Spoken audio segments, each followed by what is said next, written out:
জাতীয় বিশ্ববিদ্যালয়ের 2023-24 শিক্ষাবর্ষে যারা অনার্স ভর্তির আবেদন করেছিলে এবং যারা ফার্স্ট সেকেন্ড মেরিট লিস্টে চান্স পাওনি তাদের প্রথম রিলিজ স্লিপে আবেদন করতে হবে। তো এখন এই প্রথম রিলিজ স্লিপ তোমাদের কবে নাগাদ শুরু হবে এই সম্পর্কে একটা আপডেট দিব, প্লাস তোমাদের এই প্রথম রিলিজ স্লিপে চান্স পেতে তোমাদের কি করতে হবে বা কিভাবে তোমরা যদি কলেজগুলো সিলেকশন করতে পারো তাহলে দেখা যাবে তোমাদের চান্স হবে। এই দুটাই বিষয় নিয়ে ইন ডিটেলস আজকে ভিডিওতে আলোচনা করা হবে, কারণ এই দুটাই বিষয় অত্যন্ত গুরুত্বপূর্ণ একটা বিষয় প্রত্যেকটা স্টুডেন্টের জন্য। তাই ভিডিওটি শেষ পর্যন্ত দেখবে, তাহলে কিন্তু সব কিছু ইজিলি বুঝতে পারবে। আর পরবর্তী তোমাদের অনার্স ডিগ্রি ভর্তির আপডেট, গাইডলাইন এবং সাজেশনগুলি পেতে আমাদের এই চ্যানেলটিকে এখনই সাবস্ক্রাইব করে রাখবে। আর যদি তোমাদের কোনো কিছু বুঝতে অসুবিধা হয় তাহলে স্ক্রিনে দেখতে পারছো আমাদের হোয়াটসঅ্যাপ নাম্বার দেওয়া আছে, আমাদের দেওয়াই হোয়াটসঅ্যাপ নাম্বারে একটু যোগাযোগ করবা, আমরা তোমাদের সাহায্য করব। তো প্রথমতই আমি একটা বিষয় শেয়ার করব, তা হলো তোমাদের অনেকেই বলেছো যে তোমাদের রিলিজ স্লিপ কী, মানে এখনও অনেক স্টুডেন্ট রয়েছে যারা তোমরা রিলিজ স্লিপ সম্পর্কে জানো না। রিলিজ স্লিপ বলতে তোমাদের একসাথে মোট 5টা কলেজে অ্যাপ্লাই করতে হয়, ঠিক আছে? অর্থাৎ তোমরা যারা প্রথম merit list, second merit list এবং কোটা মেরিট লিস্টে চান্স পাবে না তাদেরকে আবেদন করার সুযোগ দেওয়া হবে, আর ওইটাকে বলা হয় প্রথম রিলিজ স্লিপ, ঠিক আছে? রিলিজ স্লিপে মোট তুমি 5টা কলেজে একসাথে আবেদন করতে পারবে। তুমি চাইলে আগের কলেজেও করতে পারবে, মানে 5টা কলেজের ভিতরে তুমি চাইলে আগের কলেজটাও রাখতে পারবে, ঠিক আছে? তো এখন যে বিষয়টি শেয়ার করবো তা হলো তোমাদের এই যে প্রথম রিলিজ স্লিপ, এই প্রথম রিলিজ স্লিপের আবেদন কার্যক্রম কবে নাগাদ শুরু হবে। তোমাদের এই প্রথম রিলিজ স্লিপের আবেদন কার্যক্রম মূলত সেকেন্ড মেরিট লিস্টে ভর্তি কার্যক্রম শেষ হওয়ার পরে তোমাদের দেওয়া হবে কোটা মেরিট লিস্টের রেজাল্ট। যারা বিশেষ কোটায় অ্যাপ্লাই করেছে তাদের রেজাল্ট, তাদের ভর্তি কার্যক্রম শেষ হওয়ার পরে তোমাদের এই প্রথম রিলিজ স্লিপের আবেদন কার্যক্রম শুরু হবে। তো আমি যদি বলি তোমাদের সেকেন্ড মেরিট লিস্টের যে ভর্তি কার্যক্রম টাইমলাইন, এই টাইমলাইনে বলা আছে সেকেন্ড মেরিট লিস্টের টোটাল কার্যক্রম চলবে আগামী 7/5/2024 অর্থাৎ 7 তারিখ পর্যন্ত, এবং এই সেকেন্ড মেরিট লিস্টের 7 তারিখ পর্যন্ত ভর্তি কার্যক্রম শেষ হওয়ার পরে তোমাদের দেওয়া হবে কোটা মেরিট লিস্টের রেজাল্ট, অর্থাৎ কোটার রেজাল্ট মূলত আগামী 8-9 তারিখের দিকে দেওয়া হবে। দেন তাদের ভর্তি কার্যক্রম চলবে 8 থেকে 10 দিন।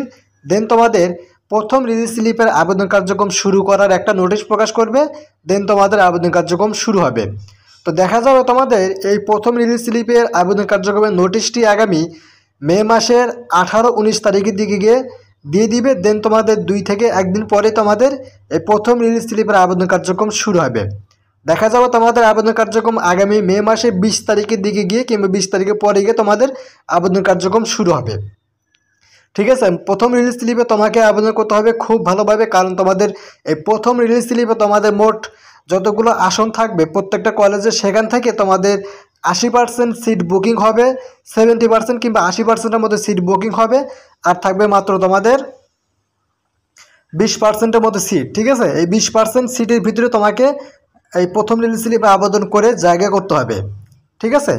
তো তোমাদের এই প্রথম রিলিজ স্লিপের আবেদন কিভাবে আবেদন করলে বা কী করলে তোমরা চান্স পাবে, তোমাদের কিন্তু এই প্রথম রিলিজ স্লিপে চান্স পাওয়া কিন্তু একটু কঠিন হবে। ওই যে বললাম তোমাদের 20% 30%-এর মতো সিট থাকবে। দেখা যাবে যদি প্রত্যেকটা কলেজে 100টা করে সিট থাকে তাহলে দেখা যাবে সেখান থেকে প্রথম রিলিজ স্লিপের দিকে তোমাদের 15টা-20টা করে সিট থাকবে।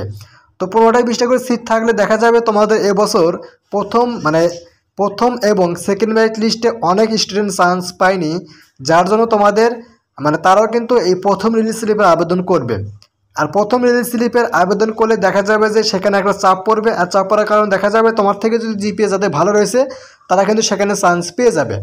তো তোমার জিপিএ যদি একটু কম হয় তাহলে তুমি কি করবা, তাহলে তুমি এই যে 5টা কলেজ তুমি যে সিলেকশন করবা, এই 5টা কলেজ সিলেকশন করার ভিতরে তোমাকে কী করতে হবে, 4টা কিংবা 3টা কলেজ গভর্নমেন্ট দিবা, অর্থাৎ সরকারি কলেজ দিবা, আর একটা কলেজ তুমি দিবা বেসরকারি সাজেস্ট করতেছি, কারণ তোমাদের এই প্রথম রিলিজ স্লিপে যদি তোমার যদি চান্স না হয় তাহলে দেখা যাবে তোমার কিন্তু একটা বছর কিন্তু গ্যাপ দিতে হবে, ঠিক আছে? অর্থাৎ একটা বছর গ্যাপ দিয়ে তোমাকে সামনের বছর আবার অনার্স করতে হবে। এই বছর কিন্তু অনার্সে তুমি আর ভর্তি দিতে পারবে না। তো যাদের সামর্থ্য আছে বেসরকারি কলেজে পড়াশোনা করার তারা কি করবা, তারা এই সরকারি 3টা কিংবা 4টা কলেজ দিবা, দেন তোমরা একটা বেসরকারি কলেজ দিবা। তাহলে দেখা যাবে যে 4টা কলেজের ভিতরে যদি তোমার চান্স না হয়, অর্থাৎ সরকারি যে কলেজগুলো দিলা সেই কলেজগুলোর ভিতরে যদি চান্স না হয় তাহলে দেখা যাবে তোমার বেসরকারি যে কলেজটা দিবে ওই কলেজে তোমার চান্স হয়ে যাবে। তাহলে কি হবে, তোমার কিন্তু একটা বছর কিন্তু গ্যাপ থেকে বেঁচে যাবে, অর্থাৎ তোমার একটা বছর কিন্তু লস হবে না। আর তোমাদের বেসরকারি কলেজে কিন্তু পড়াশোনা করতে খুব একটা বেশি খরচ হবে না, দেখা যাবে তোমাদের 4 বছরে দেখা যাবে যে 70 থেকে 80 হাজার টাকার মতো চলে যাবে। এই মানে কলেজের যে একটা বেতন আছে, তারপর তোমাদের পরীক্ষার ফি আছে, এই সব মিলে দেখা যাবে 60-70 হাজার টাকার মতো ফুরে যাবে, ঠিক আছে। তো যেটা আমি মনে করি খুব একটা বেশি না। তোমরা চাইলে এই বেসরকারি কলেজ থেকেও পড়াশোনা করতে পারবে, যদি তুমি একটা বছর গ্যাপ দিতে না চাও সেক্ষেত্রে। আর যদি তোমার সামর্থ্য থাকে তাহলে তুমি বেসরকারি কলেজ সিলেকশন করে দিবা। আর যাদের সামর্থ্য নাই তারা কি করবা, তারা দেখবা যে যে সকল কলেজগুলো নর্মাল মানে উপজেলা ভিত্তিক, বা যে সকল কলেজগুলো নর্মাল, যে সকল কলেজে তোমাদের কম্পিটিশন কম চলে, সেই সকল কলেজ তোমরা সিলেকশন করে আবেদন করবা। তাহলে দেখা যাবে যে সেই সকল কলেজের ভিতর থেকে তোমার চান্স পাওয়ার পসিবিলিটি থাকবে। আর তোমরা যারা আমাদের মাধ্যমে আবেদন করবে তারা আমাদের হোয়াটসঅ্যাপে যোগাযোগ করবা। স্ক্রিনে দেখতে পাচ্ছ হোয়াটসঅ্যাপ নাম্বার দেওয়া আছে, এবং এই ভিডিওর কমেন্ট বক্সে দেখবে হোয়াটসঅ্যাপ নাম্বার দেওয়া আছে, সেই হোয়াটসঅ্যাপ নাম্বার যোগাযোগ করবা। আমরা তোমাদের আবেদন করিয়ে দিব, প্লাস তোমাদের আবেদন করার জন্য আবেদন ফি প্রযোজ্য হবে, ঠিক আছে। অর্থাৎ আমাদের দিয়ে আবেদন করলে আবেদন ফি দেওয়া লাগবে। তো এটা ছিল মূলত এই ভিডিওটি কেমন লাগলো অবশ্যই কমেন্ট করে জানিয়ে দিবে। যদি ভিডিওটি ভালো লাগে তাহলে অবশ্যই একটা লাইক দিয়ে দিবা। আর পরবর্তী তোমাদের অনার্স ডিগ্রি ভর্তির আপডেট গাইডলাইন পেতে চ্যানেলটিকে সাবস্ক্রাইব করে রাখবে। যদি কোনো কিছু বুঝতে অসুবিধা হয় ভিডিওর কমেন্ট বক্সে হোয়াটসঅ্যাপ নাম্বার দেওয়া আছে, সেই হোয়াটসঅ্যাপ নাম্বারে যোগাযোগ করবা। তো আজকের মতো আমরা এখানে শেষ করবো। সবাই ভালো থাকবে, আল্লাহ হাফিজ।